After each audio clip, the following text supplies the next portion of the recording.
चला तर आज एका अशा भन्नाट भारतीय पदार्थाबद्दल बोलूया जो बनवायला सोपा आणि खायला एकदम अप्रतिम आहे. घरगुती अचारी भेंडी. कधीकधी असं होतं ना की रोजचा जेवणाचा कंटाळा येतो, काहीतरी चटपटीत, तिखट, आंबट असं खावंसं वाटतं. मग अशा वेळी अचारी भेंडीपेक्षा भारी पर्याय दुसरा असूच शकत नाही. तर मग चला बघूया नक्की काय जादू आहे या डिशमध्ये. का लागते ही इतकी चविष्ट? अहो, ही अशी डिश आहे ना जी आपलं साधं जेवण सुद्धा एका मेजवानीत बदलून टाकते. जरा विचार करा, गरमागरम पोळी किंवा वरण भातासोबत ती कुरकुरीत मसालेदार भेंडी. वाह, तोंडाला पाणी सुटलं ना. अच्छा, तर या डिशच्या जबरदस्त चवीमागचं खरं रहस्य काय माहितीये? ते आहे तिच्या खास अचारी मसाल्यात. याच मसाल्यामुळे तिला ती युनिक, एकदम वेगळी चव येते. आचारी म्हणजे नेमकं काय? तर हा शब्द आलाय आचार या शब्दावरून, म्हणजे आपलं लोणचं. आणि नावाप्रमाणेच या मसाल्यांमुळे पदार्थाला अगदी लोणच्यासारखीच अशी आंबट, तिखट आणि थोडीशी कडसर चव येते. आणि या अचारी चवीचे मुख्य कलाकार कोण आहेत? तर ते आहेत हे 4 मसाले.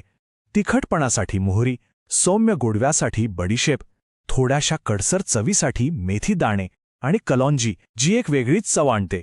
हे सगळे एकत्र येतात आणि मग तयार होते ती जादुई अचारी फ्लेवर. बरं, मसाल्यांचं तर झालं, पण आता येऊया या डिशच्या राजाकडे, म्हणजे भेंडीकडे.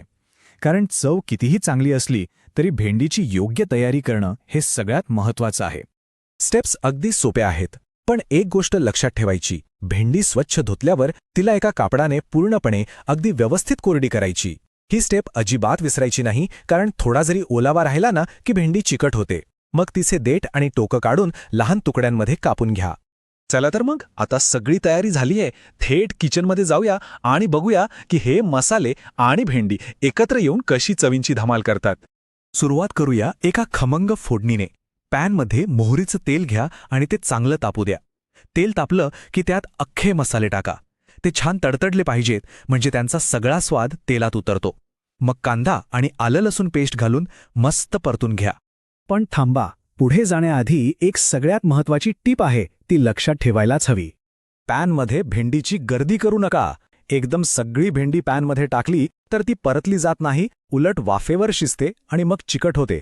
जर कुरकुरीत भेंडी हवी असेल तर तिला पॅनमध्ये पसरायला, मोकळेपणाने परतायला जागा हवी. तर फोडणी तयार झाली की कापलेली भेंडी पॅनमध्ये एका लेअरमध्ये पसरा. गॅस मोठा ठेवून भेंडी छान कुरकुरीत होईपर्यंत परता. आणि मग शेवटी वरून सुखे मसाले आणि थोडीशी आमचूर पावडर टाका.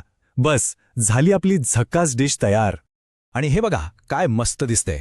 आपला हा चविष्ट प्रवास इथे पूर्ण झालाय. एक अशी डिश तयार आहे जी दिसायला तर सुंदर आहेच, पण चवीला त्याहूनही भन्नाट आहे. खरंच, तिखट, आंबट आणि चवीने एकदम परिपूर्ण. हे शब्द अगदी परफेक्ट आहेत या डिशसाठी.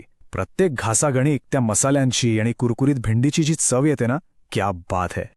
तर आता अचारी चवीचं सगळं रहस्य कळलेलं आहे. मग आता विचार करा, यापुढे कोणत्या भाजीला असा अचारी टच देणार? बटाटा, पनीर की अजून काहीतरी वेगळं ट्राय करणार?